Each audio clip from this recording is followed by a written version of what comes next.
ಮತ್ತು ಧನ್ಯವಾದವನ್ನು ಹೇಳಲಿಕ್ಕೆ ನಾನು ಇಚ್ಛೆಪಡ್ತೀನಿ.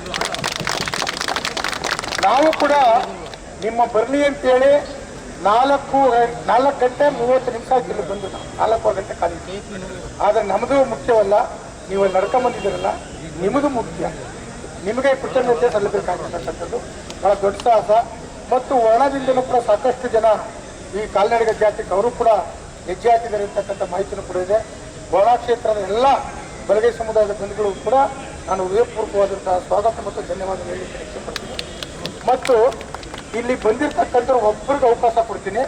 ಯಾರಾದರೂ ಕೂಡ ಈ ಕಾರ್ಯಕ್ರಮದ ಕುರಿತು ಒಂದು 2-3 ನಿಮಿಷಗಳ ಕಾಲ ಎಲ್ರಿಗೂ ವಿಚಾರ ಗೊತ್ತಿದೆ, ನಿಮ್ಮ ಅನಿಸಿಕೆ ಏನಿದೆ ಅಂತಕ್ಕಂಥದ್ದು ಯಾರಾದರೂ ಮಾತಾಡೋದು. ಅವ್ರಿಗೆ ಹಾಗೂ ಸ್ವಾಮೀಜಿ ಅವರಿಗೆ ಹಾಗೂ ಈ ಕಾರ್ಯಕ್ರಮಕ್ಕೆ ಬಂದಿರತಕ್ಕಂಥ ನಂಜನಗೂಡಿನ ಮಾಜಿ ಶಾಸಕರಾದಂತಹ ಹರ್ಷವರ್ಧನ್ ಅವರಿಗೆ ಹಾಗೂ ಎಲ್ಲ ಗೌರವಾನ್ವಿತ ಮುಖಂಡರಿಗೆ ನಾನು ಮೊದಲಿಗೆ ಸ್ವಾಗತ ಧನ್ಯವಾದಗಳನ್ನು ತಿಳಿಸ್ತಾ, ಟಿ ನರಸೀಪುರದಿಂದ 7 ಗಂಟೆಗೆ ಹೊರಟು ಈ ಉರಿ ಬಿಸಿಲಿನಲ್ಲಿ 2 ಗಂಟೆಗೆ ತಲುಪಿ ಅದರ ಜೊತೆಗೆ ವರ್ಣ ಭಾಗದಿಂದ ಬಂದಿರತಕ್ಕಂಥ ನಡ್ಕೊಂಡು ಬಂದಿರತಕ್ಕಂಥ ನಿಮ್ಮ ಪಾದಗಳಿಗೆ ಮೊದಲು ನಾನು ನಮಸ್ಕಾರವನ್ನು ಸಲ್ಲಿಸ್ತೀನಿ.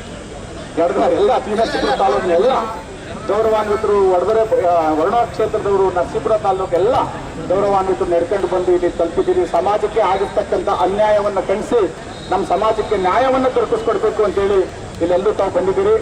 ಹಾಗಾಗಿ ಇಲ್ಲಿ ಬಂದಿರತಕ್ಕಂಥ ತಮಗೆ ಮತ್ತೊಮ್ಮೆ ಧನ್ಯವಾದಗಳನ್ನ ತಿಳಿಸ್ತಾ, ಸಮಯ ಆಗಿದೆ ಅಂತೇಳಿ ಒಬ್ಬರು ಇಬ್ಬರು ಮಾತಾಡಬೇಕು ಅನ್ನೋ ಮಾತನ್ನ ಆಡಿದ್ರು.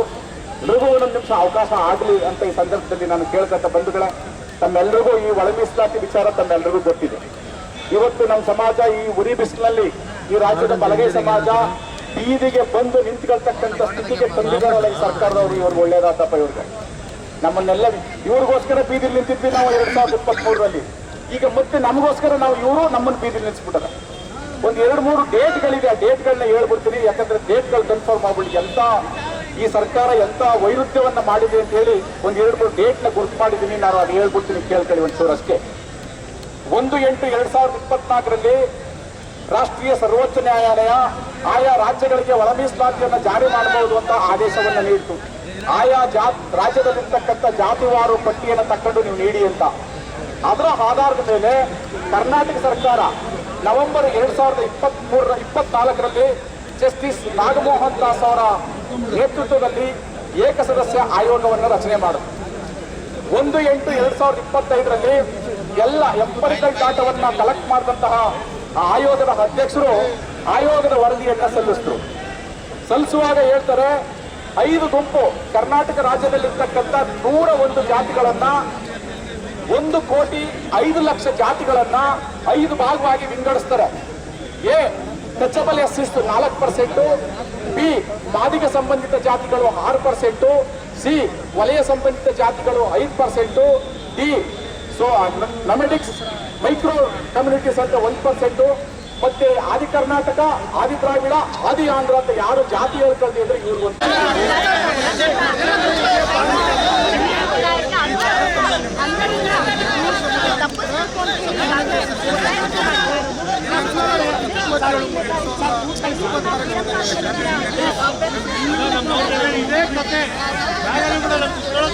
ದಯಮಾಡಿ ರವಾನಾ ಮಾಡಬೇಕು. ಕೆಲವೊಂದು ಮುಖಂಡರು ನಮಗೆ ಕೊಟ್ಟಂತೆ ಇದಕ್ಕೆ ಮಾಹಿತಿ ಇಲ್ಲ ಅಂತ ಈಗ ಆಲ್ರೆಡಿ ಲೀಡರ್ಗಳು ಎಲ್ಲರೂ ಬಂದಿದ್ದೀವಿ. ಈ ಸಮುದಾಯದ ನಾಯಕರುಗಳೆಲ್ಲ ಮಾಜಿ ಶಾಸಕರು ಬಂದಿದ್ದಾರೆ. ಮಾದೇವು ಪ್ರಭುಸ್ವಾಮಿ ಬಹಳಷ್ಟು ಜನ ಬಂದಿದ್ದೀವಿ. ಇದನ್ನು ತಗೊಂಡು ತಾವು ಭಾಳ ಇದು ನಿಮಗೆ ಕೊಡ್ತಾ ಇರೋದು 4ನೇ ಮನವಿ ಪತ್ರ. ಇದನ್ನು ದಯಮಾಡಿ ಇದನ್ನು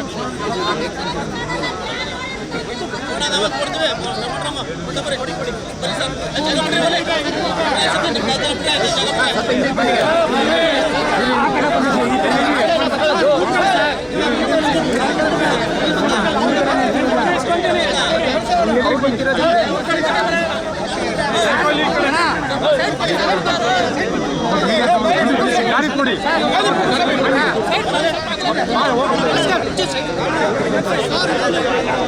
ಹಿಂಗೆ ಎಕ್ಸ್ಟೆಂಡ್ ಮಾಡ್ಕೊಂಡ್ಬಿಟ್ರೆ ಆಯ್ತಾ?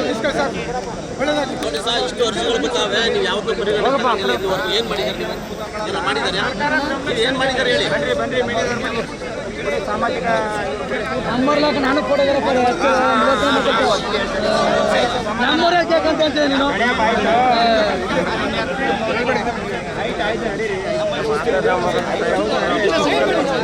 ರೇ ಮಾತಾಡಬೇಡಿ ಮಾತಾಡಿ ಕೇಳಿಸ್ಲಿ ರೀ ನೀವು ಮಾತಾಡ್ಬೇಕು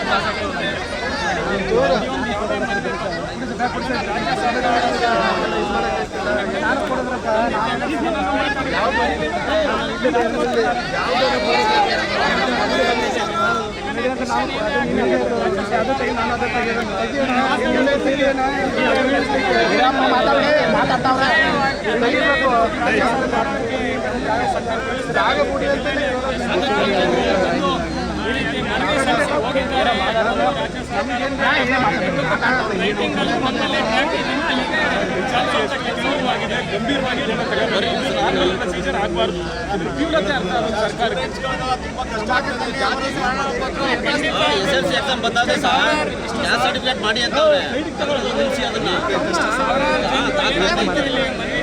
ಮಕ್ಕಳುಗಳಿಗೆ ಆಯ್ತಿಲ್ಲ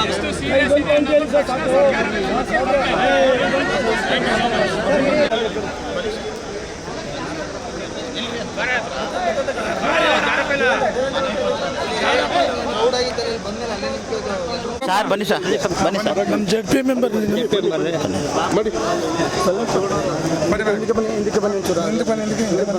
ಎಷ್ಟು ಹೇಳ್ಬೇಕು ಅಷ್ಟು ಶಾರ್ಟ್ ಆಗಿ ಹೇಳ್ಬಿಡಿ ಅಲ್ವಾ ಏನು ಈ ದಿನ ಮೈಸೂರು ಜಿಲ್ಲೆಯಲ್ಲಿ ನರಸೀಪುರ ತಾಲೂಕಿನಿಂದ ಮತ್ತು ವರ್ಣ ವಿಧಾನಸಭಾ ಕ್ಷೇತ್ರದ ಮತದಾರರು ಇವತ್ತು ಬಲಗೈ ಸಮುದಾಯದ ಮತದಾರರು ಇವತ್ತು ಕಾಲ್ನಡಿಗೆ ಜೊತೆ ಬಂದು ಜಿಲ್ಲಾಧಿಕಾರಿಗಳ ಮುಖಾಂತರ ಸರ್ಕಾರಕ್ಕೆ ಹಕ್ಕೊತ್ತಾಯ ಪತ್ರವನ್ನು ಸಲ್ಲಿಸ್ತಾ ಇದ್ದೀವಿ.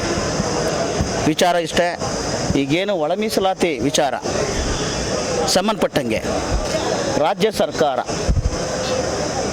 ನ್ಯಾಯಮೂರ್ತಿ ನಾಗಮೋಹನ್ ದಾಸ್ರವರ ವರದಿಯನ್ನು ಸಾರ್ವಜನಿಕರ ಅಭಿಪ್ರಾಯಕ್ಕೆ ಒಳಪಡಿಸ್ತೆ ಏಕಪಕ್ಷೀಯವಾಗಿ ಇದು ಪ್ರಜಾಪ್ರಭುತ್ವ ವ್ಯವಸ್ಥೆ ಅನ್ನೋದನ್ನೇ ಮರೆತು ಅವ್ರು ಇಷ್ಟ ಬಂದಂಗೆ ಆ ಅವೈಜ್ಞಾನಿಕವಾದಂಥ ಕಾಯ್ದೆಯನ್ನೇ ಕಾನೂನು ಮಾಡಿಬಿಟ್ರಿ. ಈಗ ಅವೈಜ್ಞಾನಿಕ ವರದಿ ಇವತ್ತು ಕಾನೂನು ಆಗೋಯ್ತು, ಕಾಯ್ದೆ ಆಗೋಯ್ತು.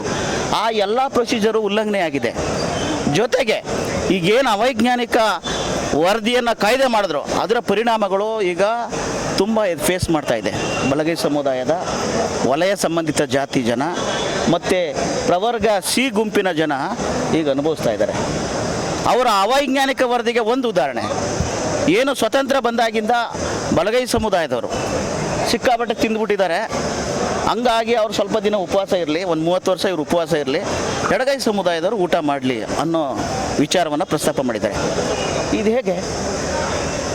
ಪ್ರತಿಯೊಬ್ಬ ಮನುಷ್ಯ ಊಟ ಮಾಡದೆ ಬದುಕೋಕ್ಕಾಗತ್ತಾ? ಆಯಿತು, ನಾನು ಸ್ವಲ್ಪ ಜಾಸ್ತಿ ತಿಂದಿರ್ಬೋದು, ಹಾಗಂತೇಳಿ ನಾನು ಉಪವಾಸಕ್ಕೆ ಹಿಡಿದ್ಬಿಟ್ರೆ ನನಗೆ ಬದುಕೋದು ಹೆಂಗೆ?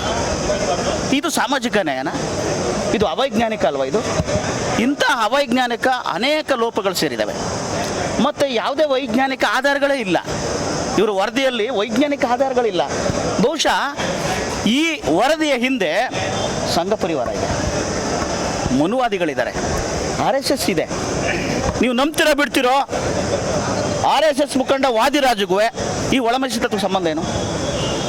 ಈತ 42 ಬಾರಿ ಭೇಟಿ ಮಾಡ್ತಾನೆ ನಾಗಮೋಹನ್ ದಾಸ್ನ. ಯಾಕೆ ಸಂಬಂಧ ಏನಿದೆ? ಇವನು RSS ಮುಖಂಡ. ಇವನ ಕೆಲಸ ಏನು? ಸಮಾಜ ಒಡೆಯೋದು, ಜಾತಿಗಳ ನಡುವೆ ಧರ್ಮಗಳ ನಡುವೆ ದ್ವೇಷ ಹಚ್ಚೋದು ಇವ್ರ ಕೆಲಸ. ಅದು ನೀವು ಮಾಡ್ಕೊಡ್ರಪ್ಪ. ದಲಿತರ ಮಧ್ಯೆ ಯಾಕೆ ವಿಷಯ ಹಿಂಡಕ್ಕೆ ಬರ್ತೀರಿ? ಅಣ್ಣ ತಮ್ಮದಿರ ಮಧ್ಯೆ ಯಾಕ್ರಿ ವಿರುದ್ಧ ದಿಕ್ಕಲ್ಲಿ ಯಾಕ್ರಿ ಒಲಮಾದಿಗರು ನಿಲ್ಲಿಸ್ತೀರಿ? ನೀವು ಮಾನ ಮರ್ಯಾದಿಲ್ವ ನಿಮಗೆ? ನಮ್ಗೆ ಗೊತ್ತಿದೆ, ನಮ್ಮ ಮಾದಿಗ ಸಮುದಾಯದ ಕೆಲವು ನಮ್ಮ ಅಣ್ಣ ತಮ್ಮದಿರು ಯಾವಾಗಿಂದ RSS ಸಂಪರ್ಕ ಪಡೆದಿದ್ದಾರೆ ಅನ್ನೋದು ಗೊತ್ತಿದೆ. ವಾಟ್ಸಪ್ ಫೇಸ್ಬುಕ್ಗಳೆಲ್ಲ ಅವರವರೇ ಫೋಟೋ ಹಾಕತ್ತಾ ಇದ್ದಾರೆ. ನಮ್ಮ ಅರುಣ್ ಕುಮಾರ್ ಇದ್ದಾರಲ್ಲ, ನಮ್ಮ ವಕೀಲ, ನಾನು ಹೆಂಗೆ ಆತನ ವಕೀಲ ಅಂತ ಒಪ್ಕೋಬೇಕೋ ಗೊತ್ತಿಲ್ಲ. RSS ಮುಖಂಡ ಅವ್ನ ಮನೆಗೆ ಕರ್ಕೊಂಡು ಹೋಗ್ತಾನೆ, ಪಕ್ಕದಲ್ಲಿ ಹೆಂಡತಿ ನಿಲ್ಲಿಸಿ ಫೋಟೋ ತೆಗಿಸ್ತಾನೆ. RSS ಅವ್ರು ಎಂಥ ಕಾಮುಕರು ಅಂತ ಗೊತ್ತಿಲ್ವ ಇವನಿಗೆ? ನಾಳೆ ದಿನ ಇವ್ರ ಹೆಂಡತಿ ಮಕ್ಕಳು ಶೀಲ ಉಳಿಯುತ್ತಾ RSS ಅವ್ರ ಮನೆಗೆ ಸೇರ್ಕೊಂಡ್ರೆ? ಇಂಥ ಗಂಭೀರವಾದ ವಿಚಾರಗಳನ್ನ ಸರಿಯಾಗಿ ಅರ್ಥ ಮಾಡ್ಕೊಳ್ಳದೆ ಸಮುದಾಯಗಳ ನಡುವೆ ವಿಷ ಬಿಚ್ಚೋದಕ್ಕೆ ಇವರಿಬ್ಬರು ಮುಂದೆ ನಿಂತಿದ್ದಾರೆ. ಅರುಣ್ ಕುಮಾರ್ ಮತ್ತು ಭಾಸ್ಕರ್ ಪ್ರಸಾದ್. ಎಂಥ ಅವಿವೇಕಿಗಳಿವರು, ಎಂಥ ಮೂರ್ಖರು ಇವರು. RSS ಕೈಗೊಂಬೆಗಳಾಗಿ ಎರಡು ಸಮುದಾಯಗಳ ನಡುವೆ ವಿಷ ಬಿತ್ತಾ ಇದ್ದಾರಲ್ಲ, ಜಾತಿ ವಿಷ ಬಿತ್ತಾ ಇದ್ದಾರಲ್ಲ, ಎತ್ತಿಕಟ್ಟುವಂಥ ಕೆಲಸ ಮಾಡ್ತಾ ಇದ್ದಾರಲ್ಲ, ಇದು ಎಷ್ಟರ ಮಟ್ಟಿಗೆ ಸರಿ? ಇದು ಮುಂದೆ ಎಂಥ ಪರಿಣಾಮವನ್ನು ಉಂಟು ಮಾಡುತ್ತೆ ಸಮಾಜದಲ್ಲಿ? ಬಾಬಾ ಸಾಹೇಬರು ಜಾತಿ ವಿನಾಶವನ್ನು ಬಯಸಿದಂಥವ್ರು, ಜಾತಿ ವಿನಾಶ, ಜಾತಿಗಳು ಹೋಗಬೇಕು ಅಂತೇಳಿ ಬಯಸಿರುವಂಥದ್ದು. ಇವತ್ತು ಬಾಬಾ ಸಾಹೇಬರ ವಿರುದ್ಧವೇ ಒಂದಷ್ಟು ಜನ ಬಾಬಾ ಸಾಹೇಬರನ್ನೇ ವಿರೋಧಿಸುವ, ಸಂವಿಧಾನವನ್ನೇ ವಿರೋಧಿಸುವಂಥ ಮನಸ್ಥಿತಿ ತಲುಪಿದ್ದಾರೆ ಅಂದರೆ ಸಮಾಜ ಎಂಥ ಅಪಾಯ ದಿಕ್ಕಿಗೆ ಸಾಗ್ತಾ ಇದೆ. ಇಷ್ಟೆಲ್ಲ ಗೊತ್ತಿದ್ದು ಕೂಡ ಸಿದ್ದರಾಮಯ್ಯನವರ ನೇತೃತ್ವದ ಸರ್ಕಾರ ಕೆಲವೊಮ್ಮೆ ಹೇಳ್ತಾರೆ, ಹೌದ್ರಿ ನಾನು ದಲಿತ. ಏನು ದಲಿತರು ಹುಟ್ಟಿರೋಗಿಂತ ಹೆಚ್ಚಾಗಿ ಹೇಳ್ಬಿಡ್ತಾರೆ, ನಾನು ದಲಿತ. ನೀವು JDS ಇಂದ ಕಾಂಗ್ರೆಸ್ಗೆ ಬರ್ತಿದ್ದಾಗ ಏನು ಮಾಡಿದ್ರಿ? ಮಲ್ಲಿಕಾರ್ಜುನ ಖರ್ಗೆ ಅವ್ರ ಸೀಟ್ ಕಿತ್ಕೊಂಡ್ರಿ. ಪಾಪ ರಾಜಕೀಯ ಮುತ್ಸದಿನ ಇವತ್ತು ಮುಖ್ಯಮಂತ್ರಿ ಆಗಕ್ಕೆ ಬಿಟ್ಟಿಲ್ಲ. ಮೊದಲನೇ ಬಾರಿ ಮುಖ್ಯಮಂತ್ರಿ ಆದಾಗ ನೀವೇನು ಮಾಡಿದ್ರಿ? ಕುರುಬರನ್ನ ಮೈಸೂರಿಂದ ಕಳಿಸಿದ್ರಿ ತುಮಕೂರಿಗೆ. ಪರಮೇಶ್ವರು ನನಗೆ ಪೈಪೋಟಿ, ಮುಖ್ಯಮಂತ್ರಿ ಕುರ್ಚಿಗೆ ಪೈಪೋಟಿ ಅಂತ ಅವ್ರನ್ನ ಸೋಲ್ಸಿದ್ರಿ. ಈ ಏನು ಸಾಕ್ಷಿ ಪ್ರಜ್ಞೆ, ಒಂದು ರಾಜಕೀಯ ಮುತ್ಸದ್ದಿ ಶ್ರೀನಿವಾಸ್ ಪ್ರಸಾದ್ ಅವ್ರನ್ನ ಏನು ಮಾಡಿದ್ರಿ?